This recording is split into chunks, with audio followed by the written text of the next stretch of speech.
사도신경으로 신앙 고백하심으로 우리 경건에 시작하도록 하겠습니다.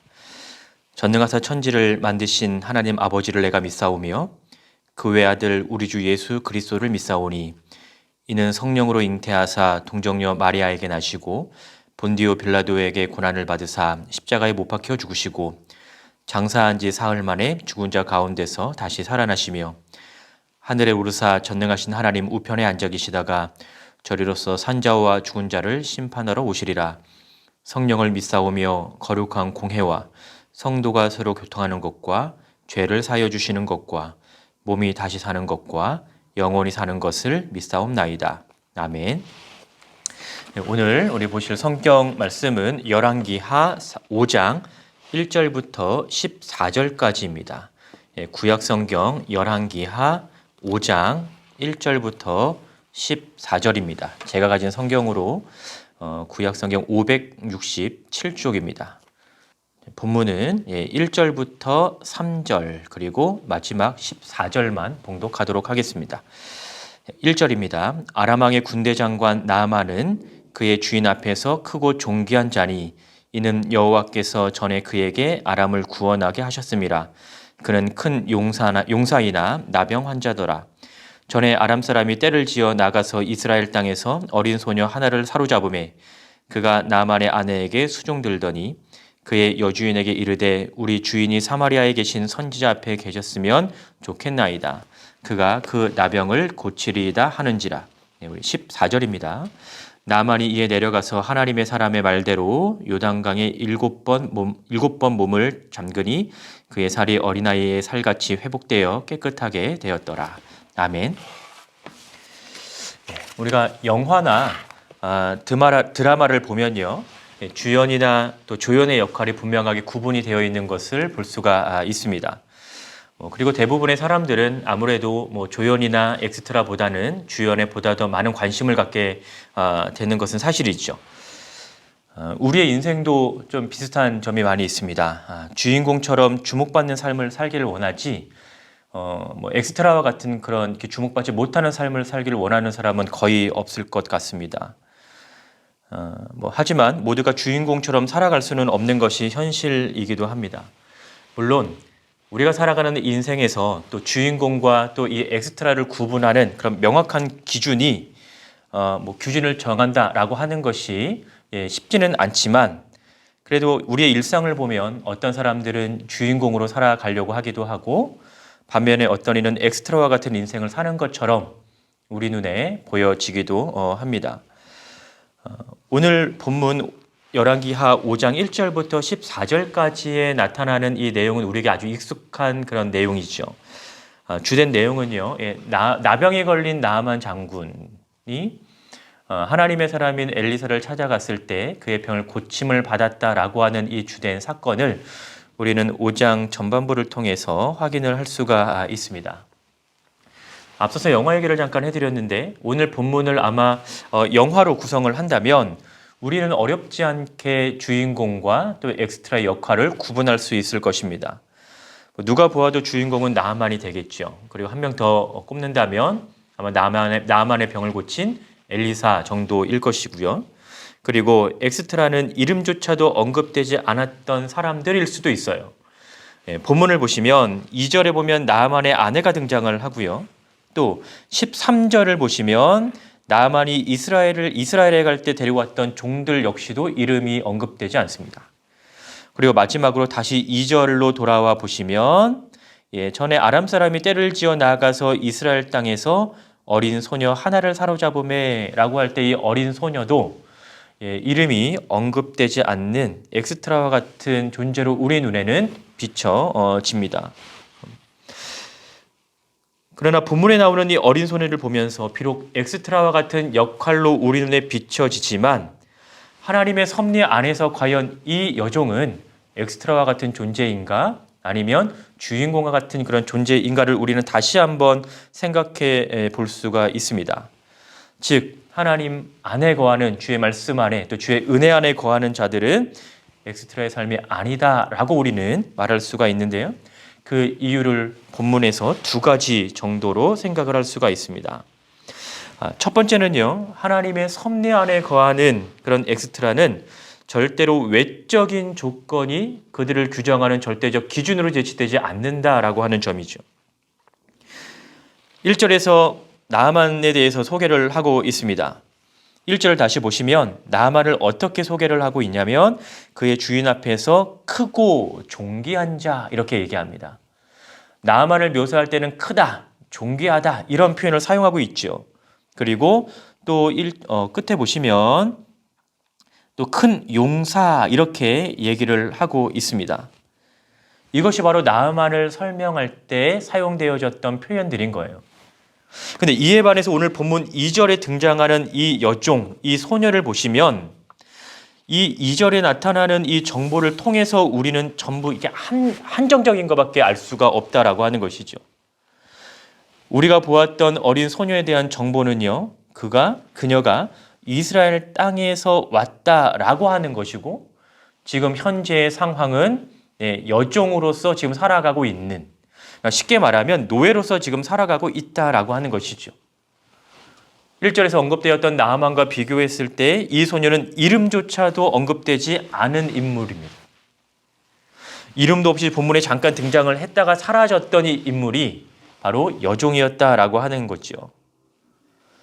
3절 이후로는 등장도 하지 않은 인물이 바로 이 어린 소녀였고, 그나마 2절에서 우리에게 소개되었던 정보가 이 여종에 대한 전부였다라고 하는 사실입니다. 아람을 기준으로 했을 때 보면 이 여종은 이스라엘이라고 하는 외국에서 온 외지인이었다라고 하는 거고, 또 나아만의 집에서 종살이를 하는, 즉 노예로서 지금 살아가고 있는 자인 거예요.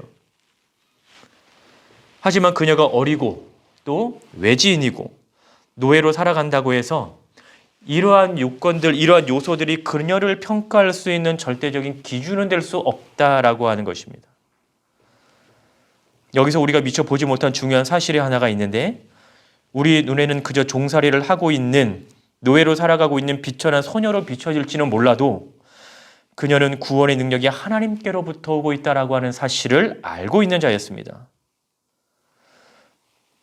그의 주인이 나병을 앓고 있을 때, 또 나병을 앓고 있는 그의 주인 나아만에게 선지자를 소개해 줌으로써 그에게 회복의 은혜를 경험할 수 있도록 길을 제시한 인물이 바로 이 어린 여종이었다라고 하는 사실입니다.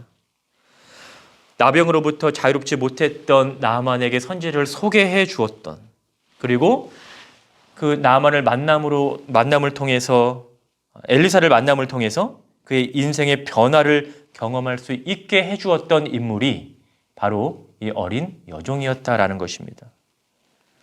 본문 2절에서 이스라엘이라고 표현하는 것은 지역적인 의미도 있겠지만 바로 하나님께 속한 자로서 그녀의 정체성을 나타내는 내적인 의미도 우리는 생각해 볼 수가 있습니다.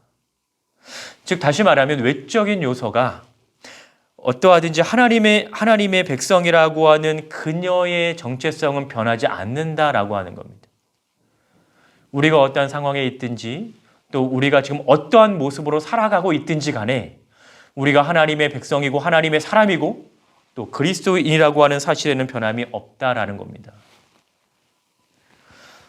두 번째, 엑스트라인 것처럼 보여도 그렇지 않을 수 있었던 두 번째 이유는 바로 이 여종은요, 찾아야 할 분명한 대상을 알고 있었다라고 하는 것이죠. 그러니까 내가 시선을 두어야 할 분명한 대상을 알고 있었다라는 것입니다. 이 여종은 나아만이 찾아가야 할 대상에 대해서 분명히 얘기를 하고 있습니다. 여러분 다시 3절을 보시면 이렇게 얘기해요. 그의 여주인에게 이르되 우리 주인이 사마리아에 계신 선지자 앞에 계셨으면 좋겠나이다. 이렇게 얘기를 합니다. 여기서 말하는 선지자는 엘리사이죠. 이 엘리사에 대해서 성경은 어떻게 설명을 하고 있냐면 여러분 8절을 보시면 이렇게 얘기합니다. 하나님의 사람 엘리사가 이렇게 얘기를 하고 있고요. 또 14절에도 보시면 하나님의 사람이라고 이 엘리사를 소개를 하고 있어요. 여러분 하나님의 사람이라고 하는 것은 그가 하나님에게 속한 자라고 하는 것을 보여주지요. 또 그가 경험한 구원이 하나님께로부터 나온 것을 알고 있었던 자였고 또 그가 행하는 모든 역사 역시 하나님께 그 근원이 있다라고 하는 것을 보여주고 있는 사실입니다. 공교롭게도 엘리사의 이름의 뜻은 하나님은 구원이시다라고 하는 말입니다. 즉 구원을 주시는 이가 누구이신지, 또 그의 병을 고치실 분이 누구이신지에 대한 분명한 대상을 알고 있느냐 그렇지 못하느냐의 문제가 오늘 본문에서 보여지고 있는 것이죠. 실제로 나아만이 엘리사를 찾아갔을 때 그의 병은 회복이 됩니다. 그런데 본문에서 아람의 왕은 이 대상을 분명히 보지 못하고 있어요. 그래서 나아만이 왕에게 찾아갔을 때 아람 왕은 나아만을 엘리사에게 보낸 것이 아니라 바로 이스라엘 왕에게 보내는 것을 볼 수가 있어요. 본문 5절을 보시면 이렇게 얘기합니다. 아람 왕이 이르되 갈지어다 이제 내가 이스라엘 왕에게 글을 보내리라 이렇게 얘기합니다. 그러니까 이스라엘 왕에게 내가 편지를 써주겠다라고 하는 말인 거예요. 그리고 6절 끝에도 보시면 이 아람 왕은 이스라엘 왕에게 어떻게 부탁을 하냐면 이렇게 얘기를 하는 것이죠. 내 신하 나아만을 당신에게 보내오니, 그 다음에 끝에 보시면 당신은 그의 나병을 고쳐주소서 이렇게 얘기를 하고 있지요.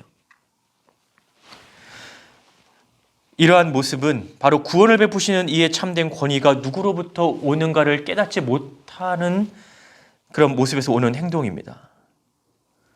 그래서 이러한 편지를 받았을 때 이스라엘 왕은요, 자기의 옷을 찢으면서까지 안타까워하고 있는 거예요. 문맥을 보면 이런 어떤 이 안타까움은 바로 하나님을 바라보지 못하고 있는 안타까움일 수도 있습니다. 그래서 이스라엘 왕은요, 7절에서 이렇게 얘기를 하고 있어요. 내가 사람을 죽이고 살리는 하나님이냐? 이렇게 얘기합니다. 이 말을 한다라고 하는 것은 나에게는 그럴 만한 주권이 없다라고 하는 것이죠. 생명을 주관하시는 것은, 또 생명을 주관하시는 주권은 누구에게 있다? 하나님에게 있음을 여기서 말을 하고 있습니다.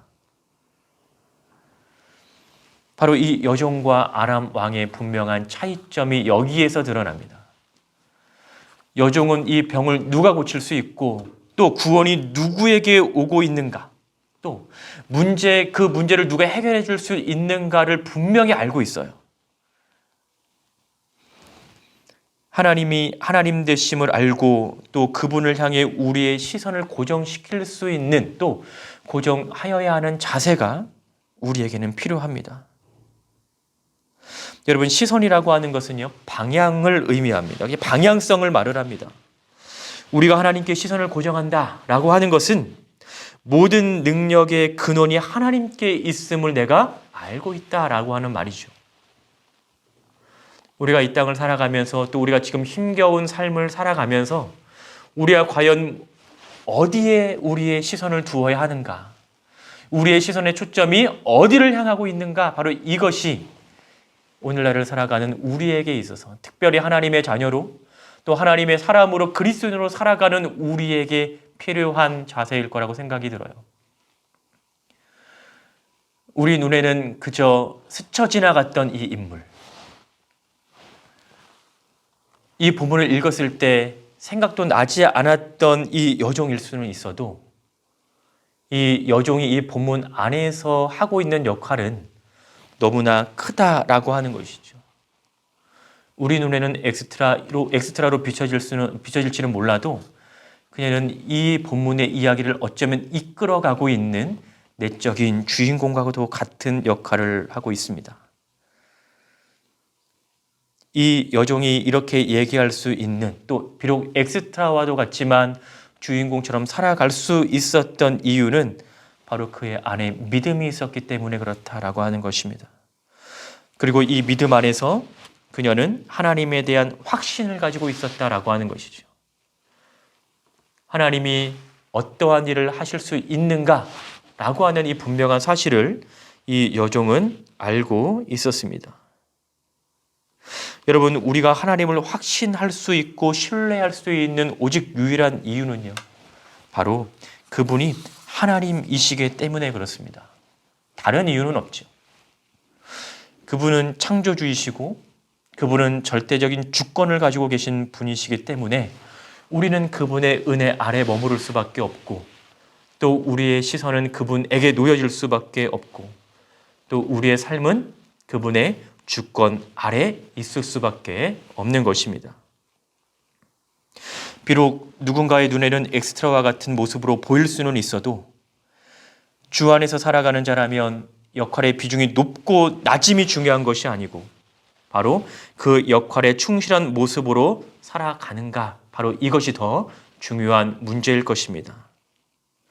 엑스트라가 아닌 하나님의 사람으로 살아가야 하는 역할에 충실하게 살아가는 것, 바로 이것이 오늘날을 살아가는 우리에게 필요한 삶의 자세가 아닐까 생각이 됩니다. 하나님의 자녀됨에 감사하며 또 언제나 주의 은혜 안에 머무는 복된 삶이 되시기를 주의 이름으로 축원합니다. 기도하겠습니다. 고맙고 감사하신 아버지 하나님, 어렵고 힘든 시기를 살아가고 있는 저희들이 은혜를 베풀어 주셔서 우리가 하나님의 자녀된 사실을 잊지 않게 하시고 또 그리스도인으로 이 땅을 살아가기에 부족함이 없도록 저희들의 삶을 축복하여 주시고 또 저희들을 붙잡아 주시기를 원하옵나이다.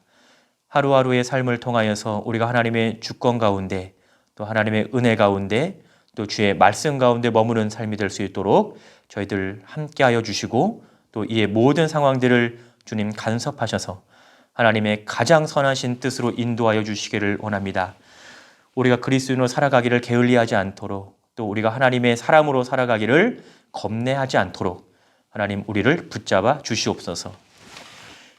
이제는 우리 구주 예수 그리스도의 은혜와 또 하나님의 무한하신 사랑과 성령님의 교통하심이 하나님의 자녀됨에 감사하며 또 이 땅을 비록 엑스트라이지만 하나님의 자녀로 살아가는 것에 감사함으로 살아가기를 원하고 또 그렇게 살아가기를 다짐하는 모든 주의 백성들 머리머리 위에와 또 주께서 세우신 이 대신 공동체 가운데 지금부터 영원까지 함께 있을지어다.